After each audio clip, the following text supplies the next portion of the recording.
Morning, everyone. Welcome to St. Paul's Universalist Church on this week of bipolar weather.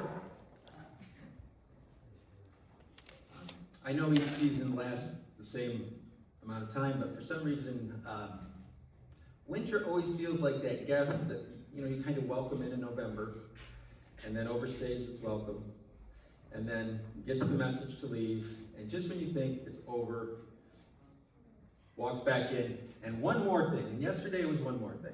So hopefully the peepers will be out, and with it the mosquitoes.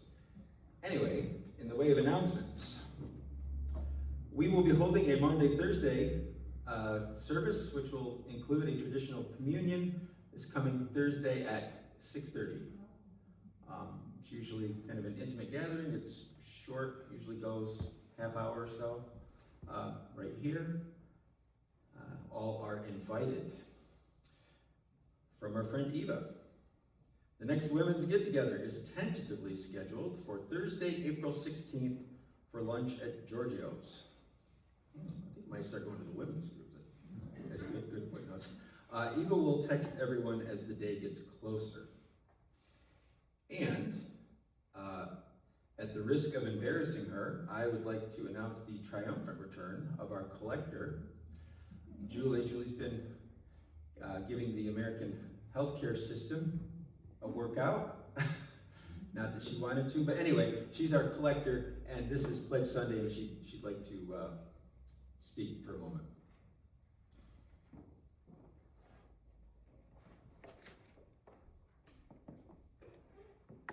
So today is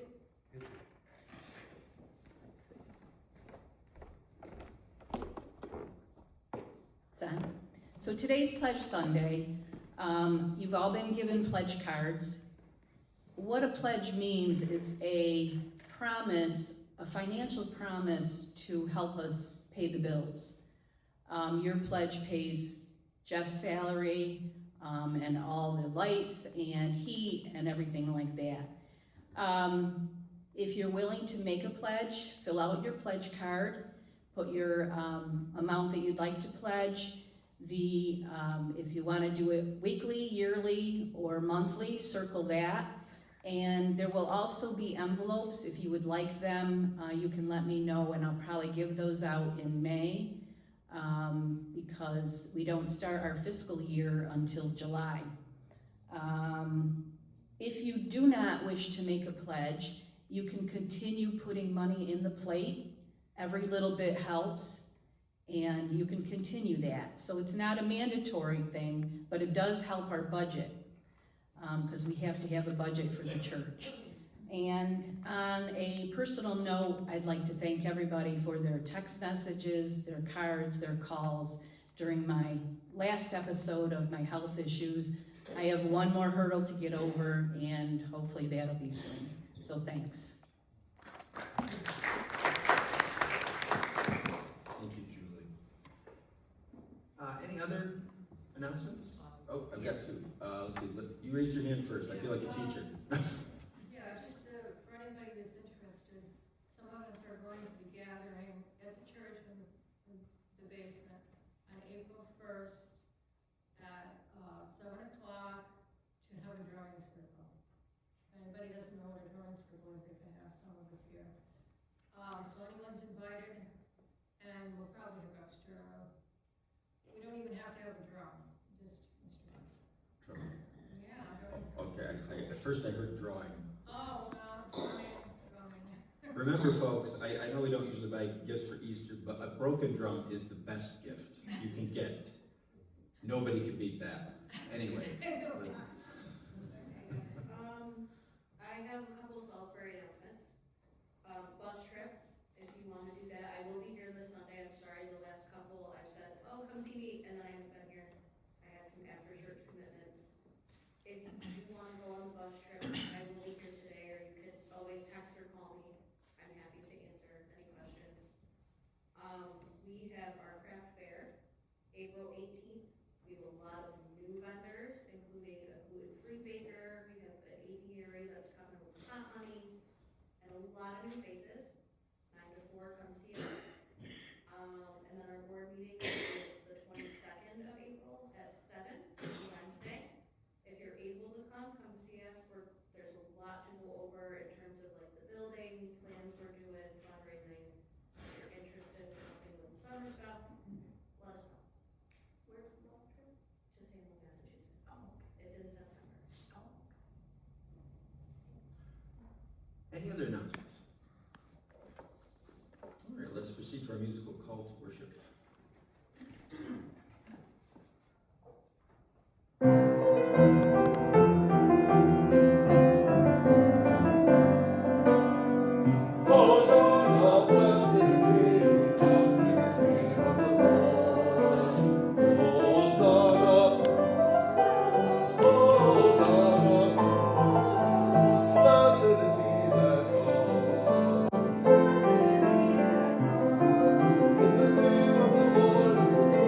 Cantor. Today we begin the walk to Jerusalem, the Holy Week. The demand that we face the darkness, the broken path, the abuse of power. Today we walk toward the day spring breaking through and the Easter day of joy. So let us prepare the way. Let us join together this morning in worship to see what holiness resides within and about us, to welcome in the day and make straight the path for the work of God. Let us worship together. And I welcome you to our Sunday service, as we have every Sunday from September through May. We have an opportunity to come together on our shared spiritual journeys. Each of us looks out at the world through our own window, our own perspective. These windows come in all shapes and sizes. Some are clear, some are stained glass, some are something else entirely. Yet the light that shines through these windows comes from the same source. It shines into many places all over the world, including places like this, a church where all seekers are welcome.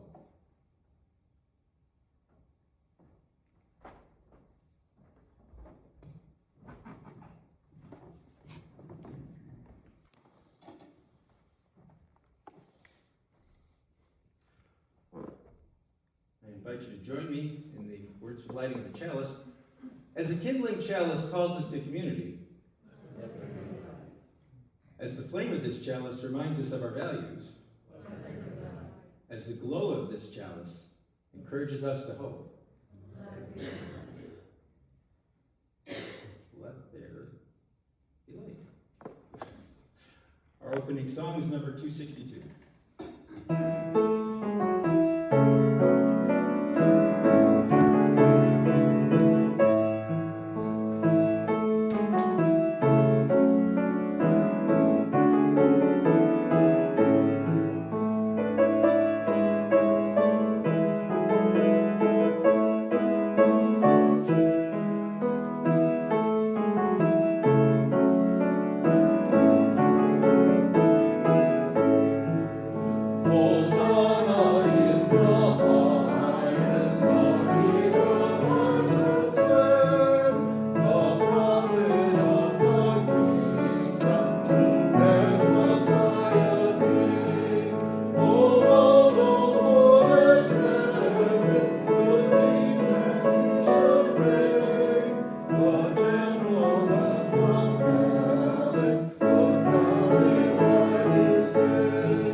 Standing and join me in the words of affirmation.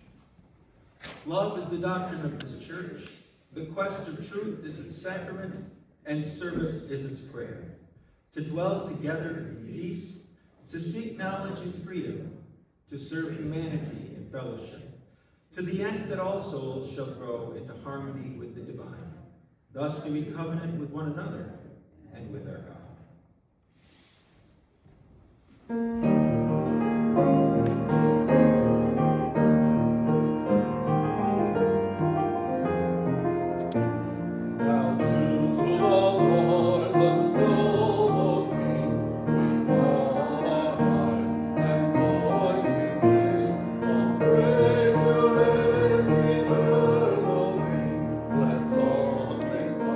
Let's joy proclaim that Jesus is King.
And now at the time of the service for sharing joys, sorrows, and concerns.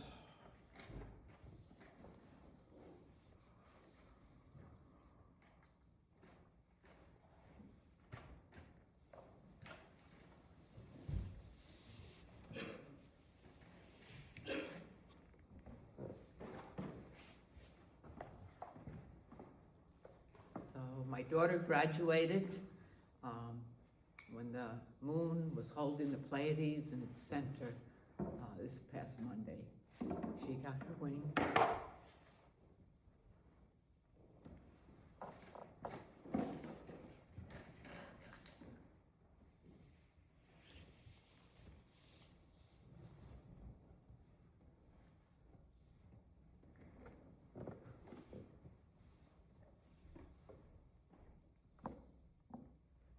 This is a candle of joy that both Julie and Marty are back with us. God bless.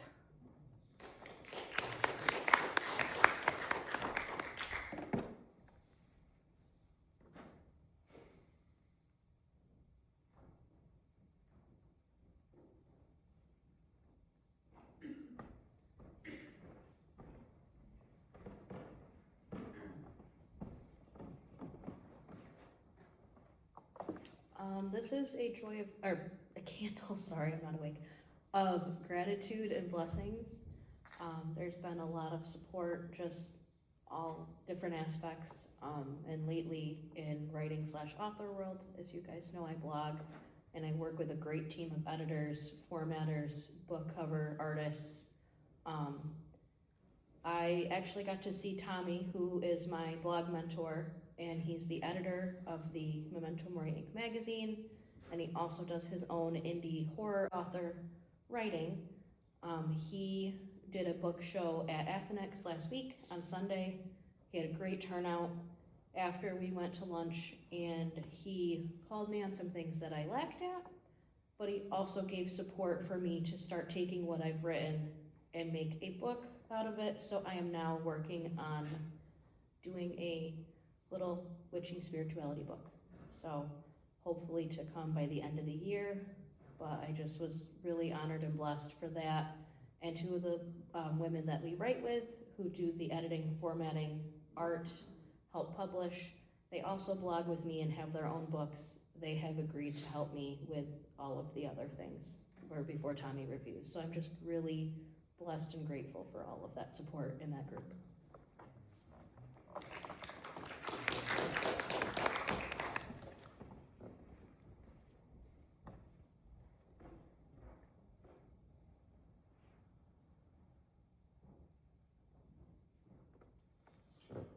This is a candle of joy. I've told this story up here enough. If anyone really wants to hear it, I can give you the details afterward. But I met my sister, not my kid sister, but my biological father's child. We met each other 14 years ago this week, and it's been a joy in my life. And the nice thing about meeting your sibling in your 40s is you don't have all that. Remember the time you pushed me, and remember the time you did this, and you told Mom I did it. You don't have any of that. So happy for that relationship and connection.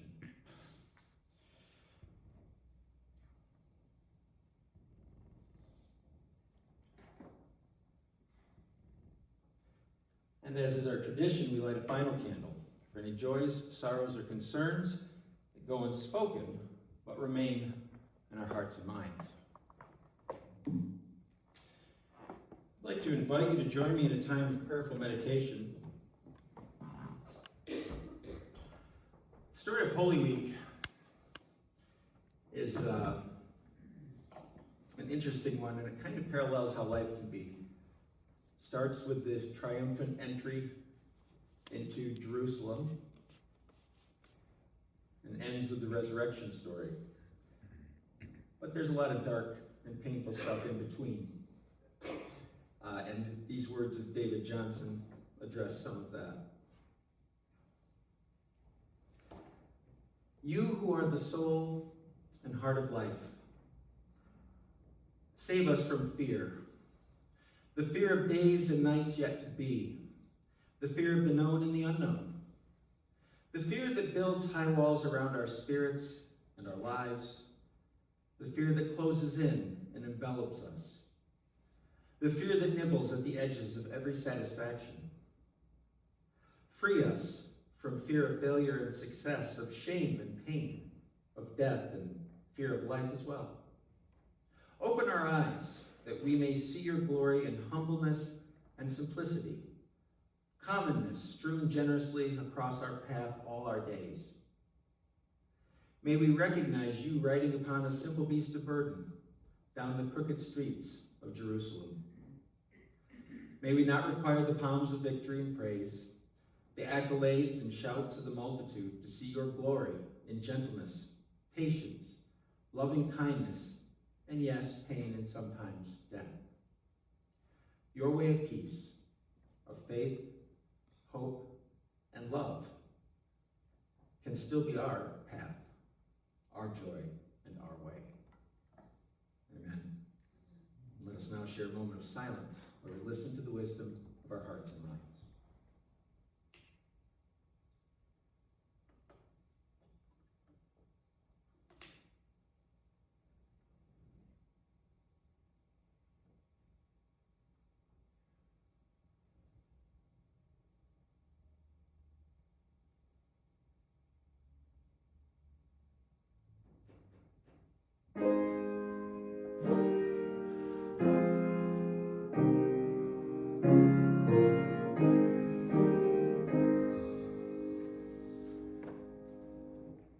And may we now give and receive the morning offering to support the work, the wonder, and the witness of this community.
Our denomination honors many different traditions and belief systems, as you can see along the back wall. But Christmas and Easter, we lean into our traditional Christian Universalist roots. I have all sorts of readings today from the Gospels, Matthew and John, and what I'm sharing with you, these are some of the accounts of how Jesus called some of his disciples, who I will be focusing on in the sermon. So let's start in Matthew. As he walked by the Sea of Galilee, he saw two brothers, Simon, who was also called Peter, and Andrew, his brother, casting a net into the sea, for they were fishermen. And he said to them, "Follow me, and I will make you fish for people." Immediately they left their nets and followed him. And as he went from there, he saw two other brothers, James, the son of Zebedee, and his brother John, in the boat with their father Zebedee, mending their nets, and he called them. And immediately they left the boat and their father and followed him. A few chapters later, as Jesus was walking along, he saw a man called Matthew sitting at the tax booth. And he said to him, "Follow me." And Matthew got up and followed him. And as he sat at dinner in Matthew's house, many tax collectors and sinners came and were sitting with him and his disciples.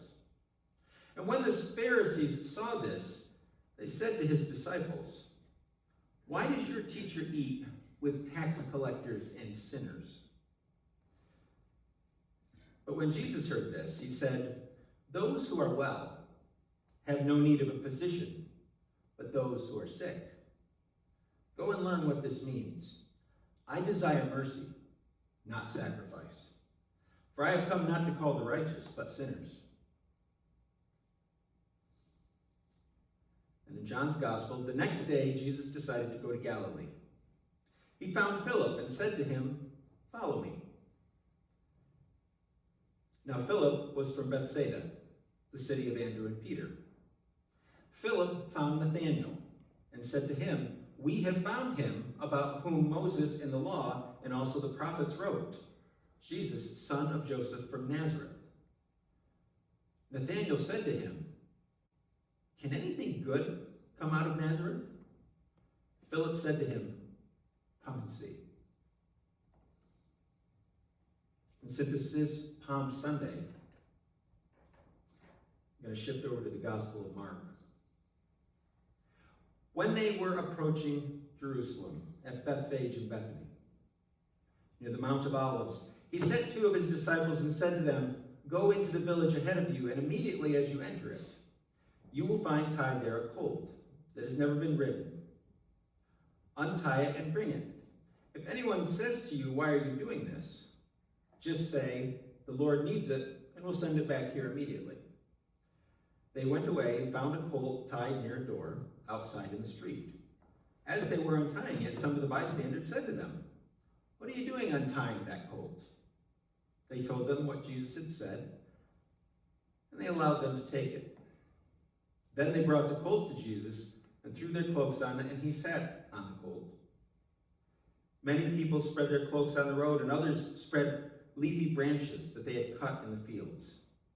Then those who went ahead and those who followed were shouting, "Hosanna! Blessed is the one who came or comes in the name of the Lord. Blessed is the coming kingdom of our ancestor David. Hosanna in the highest heaven." Next song is number 263.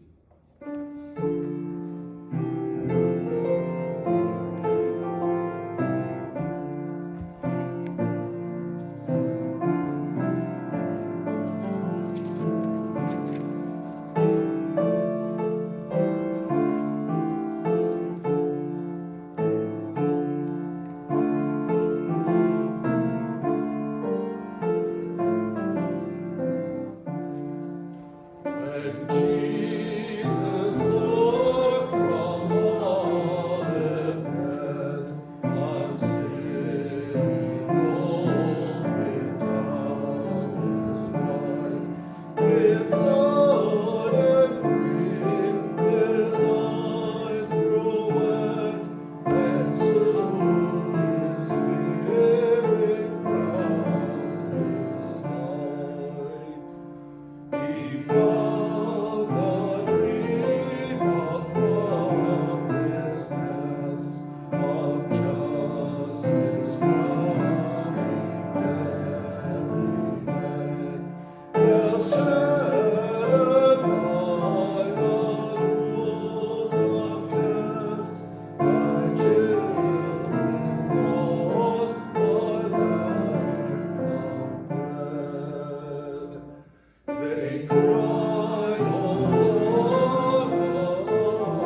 As I alluded to earlier, we are at the beginning of Holy Week on the Christian calendar. It starts with Palm Sunday and, of course, culminates with Easter Sunday next week. I think most, if not all of us, know the story. Jesus enters the city of Jerusalem to cheering crowds. Many of the Jewish people there believe him to be the Messiah, whose coming has been foretold for centuries in the scriptures. He is the one they have been waiting for. When Jesus doesn't meet their expectations, they're expecting a military ruler who will overthrow the Roman rule of Judea. His poll numbers go way down, as we would say.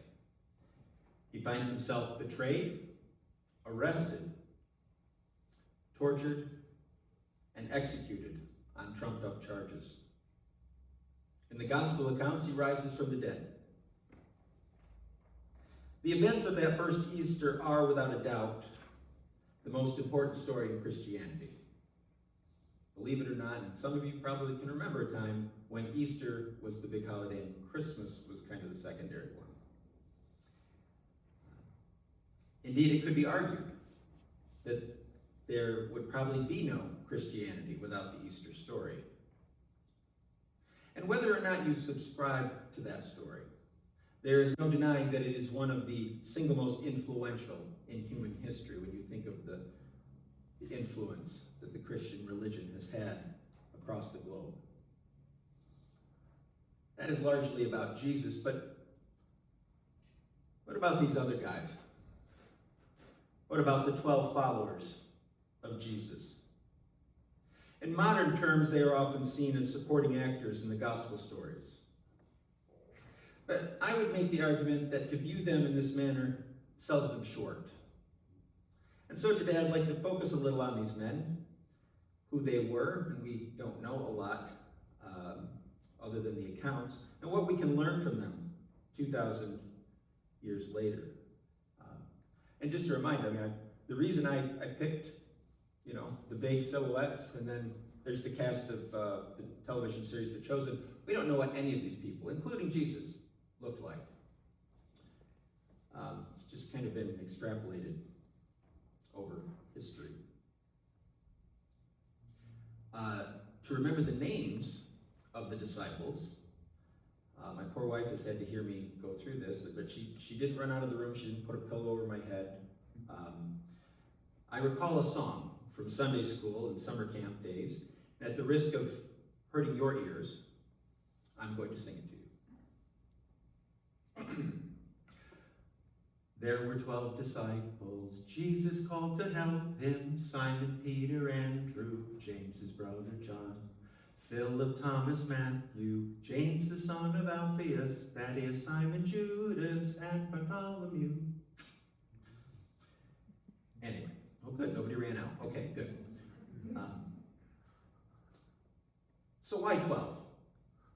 Why not 10 or 13 or 25 apostles? It turns out that 12 is considered a sacred number to many ancient peoples. This can be traced back at least to the Babylonians, who had a major influence on our calendars, timekeeping, mathematics, and religions, all of which emphasize the number 12. Its significance can be found across many cultures. For instance, our years are comprised of 12 months. Our days revolve around 2 12-hour cycles.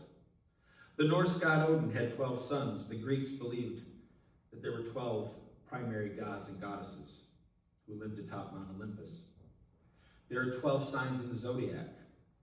The Egyptian god Horus and the Roman god Mithras, whose birthday was December 25th, by the way, each were said to have had 12 followers. Shiite Muslims believed that the Prophet Muhammad had 12 imams, or holy men, succeed him when he died. With regard to Jesus, he was Jewish. The ancient Jews traced their ancestry back to the 12 tribes of Israel. And the New Testament actually suggests that Jesus had many followers, but the official number was 12, almost certainly to correspond to those 12 tribes. You have to remember that those accounts were written decades after Jesus' death. The Gospels tell us that Jesus chose these men seemingly at random. There were no interviews or initiation rites involved, so far as we know. He just said, hey, follow me. And these men apparently walked away from everything. Their vocations, in some cases, their families, to follow this charismatic prophet around the area for 3 years. But who were they? Some scholars have noted that the 12 disciples were remarkable for being unremarkable. They were everyday sorts of people. In modern terms, it would almost be like one of those reality TV shows where they throw 12 strangers together in a situation to see what happens. Like the members of a band or a professional sports team, some stand out more than others. For example, we know a lot about Peter, but almost nothing about Thaddeus and Bartholomew. Most of us would remember Judas as the bad guy of the story. Andrew and Peter were brothers, as were one of the two James. That's why we do James, the son of Alphaeus, because there's a separate James. Two James and John. They were called the sons of thunder because they apparently could have explosive tempers. And Jesus had to tamp that down. It is likely that at least some of these men were illiterate. The majority of the disciples were fishermen, eking out a life on the Sea of Galilee. Most of the rest likely practiced some sort of trade to support themselves, but the truth is we simply don't know. If someone were to put you on the spot to name the disciples, if you didn't have that song burning in your head, and you couldn't name them all, chances are you could at least remember Peter.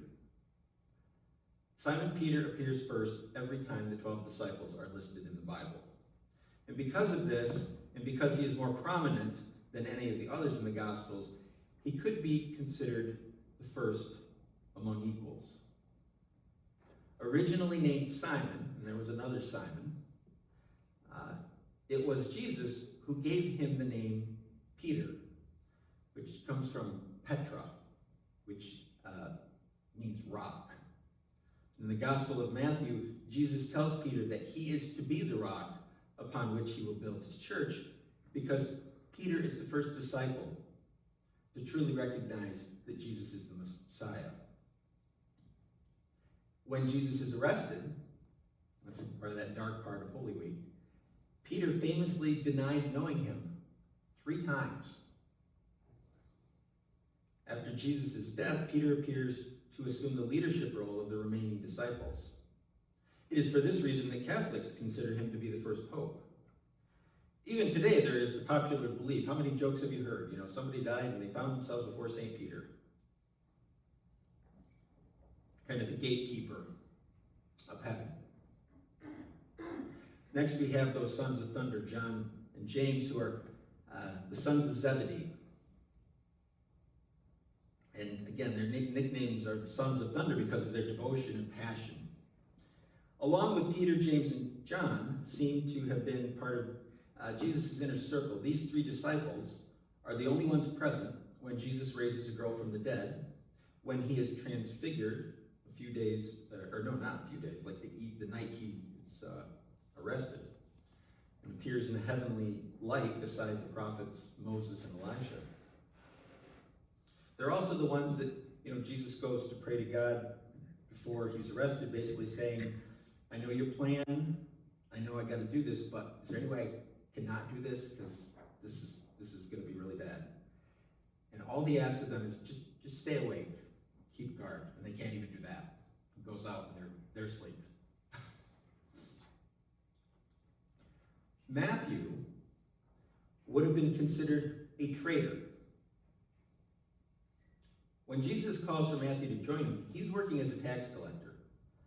I know April's right around the corner, and I know how much we all love tax collectors. But at that time, in that part of the world,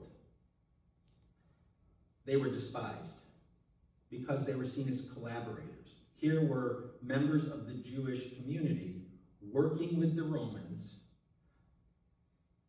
to tax their fellow Jews. And to make money as a tax collector back then, you had to, get your cut as well. And, we don't know about Matthew, but one of the things that tax collectors did was, say you owed 10%, well, they would say you owed, 12%, and then you get that 2%.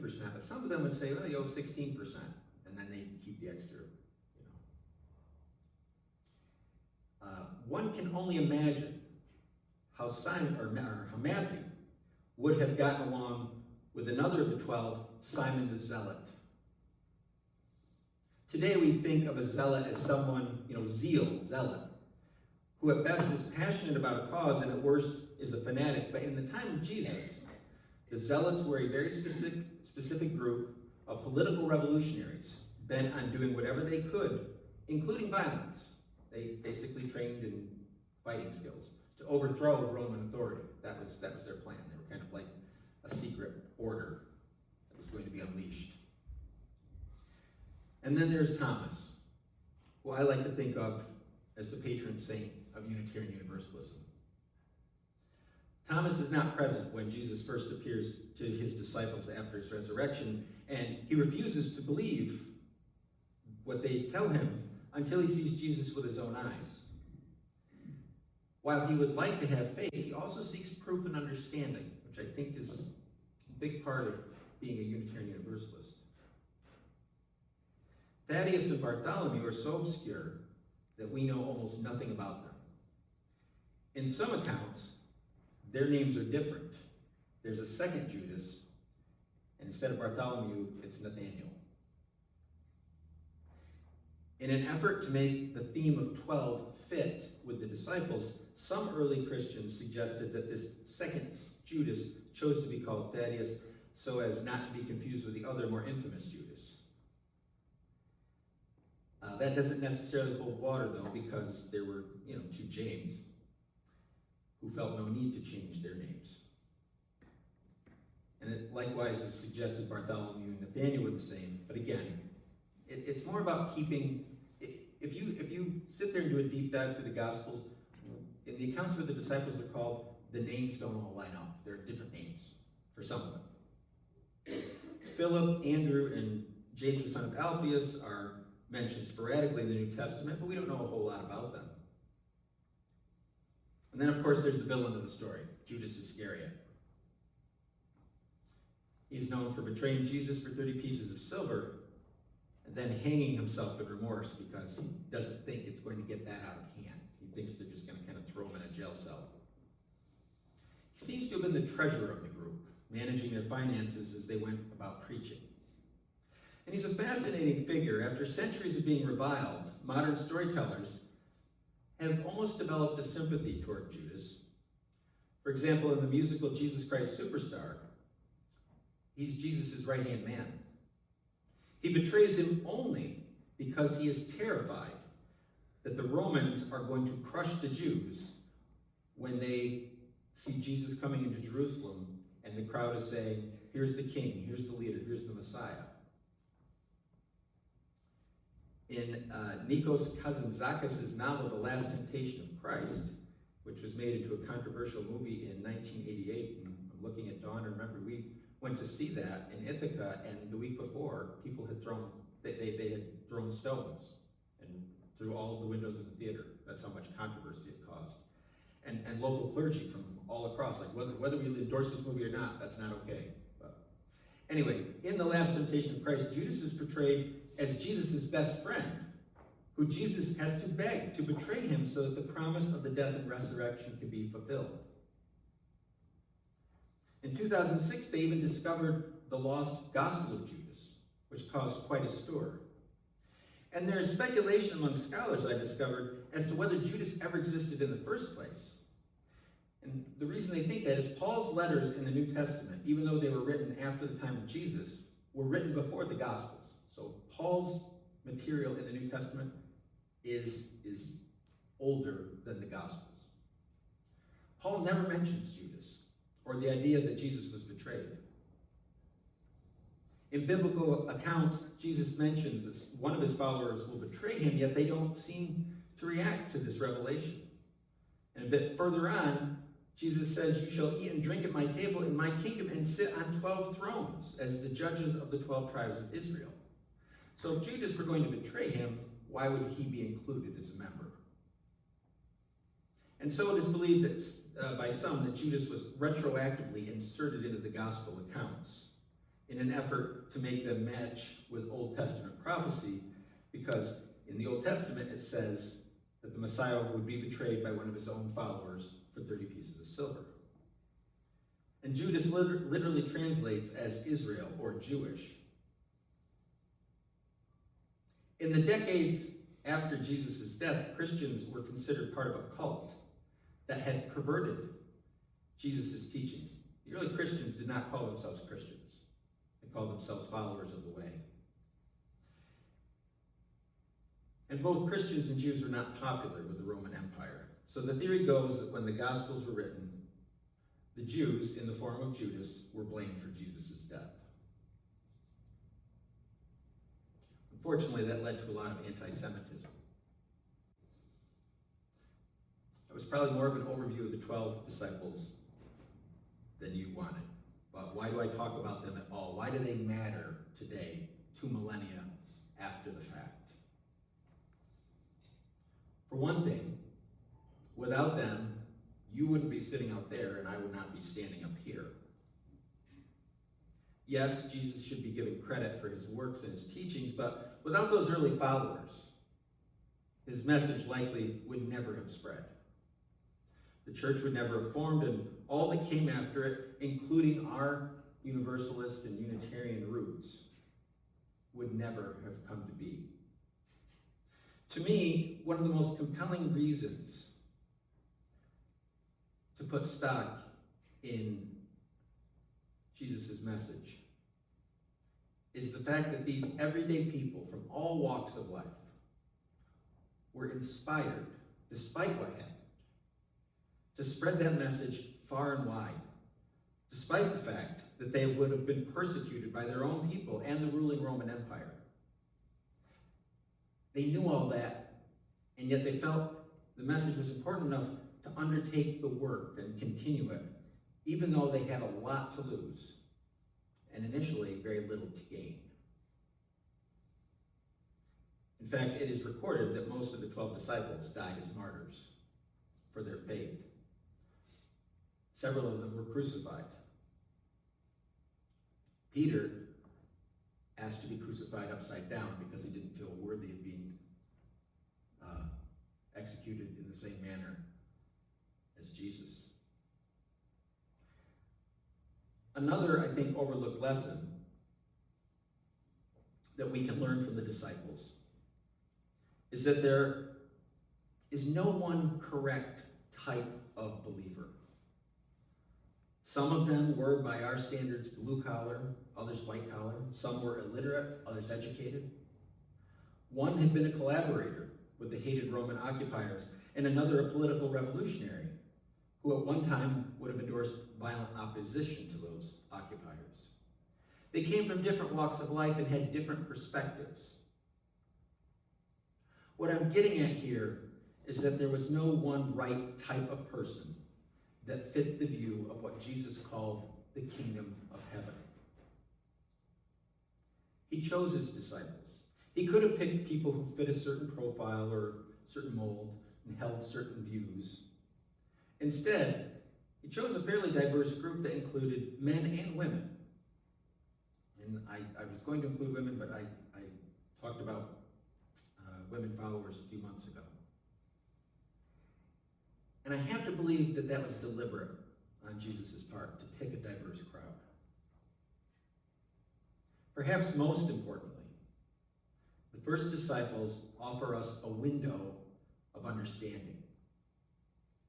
I don't know what it's like to be divine, but I do know what it's like to be human. And so it was with them. We read their stories, and they are fallible. They don't always make the right choices. They have doubts. They can sometimes be really dense. And they have great fear. They also have the capacity for redeeming themselves helping others, having faith, being inspired, and sharing that inspiration with others. That sounds pretty human to me. The disciples offer us a perspective that we can understand and relate to. We can read their stories and sympathize with their actions, both good and bad, knowing that we too may have acted exactly the same way under those circumstances. Jesus challenged his disciples by instructing them to pick up their crosses and follow him. Not exactly a rosy picture. But the fact remains that each and every one of us has a cross to bear. Each and every one of us is fighting a battle that others know nothing about. It can take many forms, but we all have our burdens. The message of the Gospels, among other things, is that if we are able to follow the teachings of someone like Jesus, loving and forgiving others, giving of ourselves, and treating others as we would like to be treated, then our burden and theirs becomes lighter. With all our human shortcomings and our strengths, may we always be mindful that, like the disciples, and especially on this Pledge Sunday, it occurs to me, we are in this thing together. May it be so. Our closing song is number 344.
Close our service with the words of David Rankin. On Sunday is found, whenever we are serving a noble and unpopular cause with selfless devotion, holding to the ideals of truth and justice, whenever we are seeking to uplift the fallen, to comfort the brokenhearted, to strengthen and encourage the weak and hopeless, whenever we are working bravely and persistently in the face of abuse and criticism to establish more equitable relations in the world, whenever we are sacrificing our lives in behalf of what we believe to be the service of love for all humanity, that is Palm Sunday.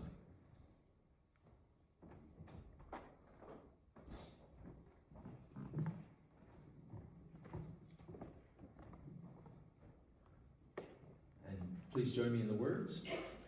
Flame is gone from sight, yet it still burns within. When shadows grow long, may we light a flame rather than curse the darkness, becoming bearers of comfort, of kindness,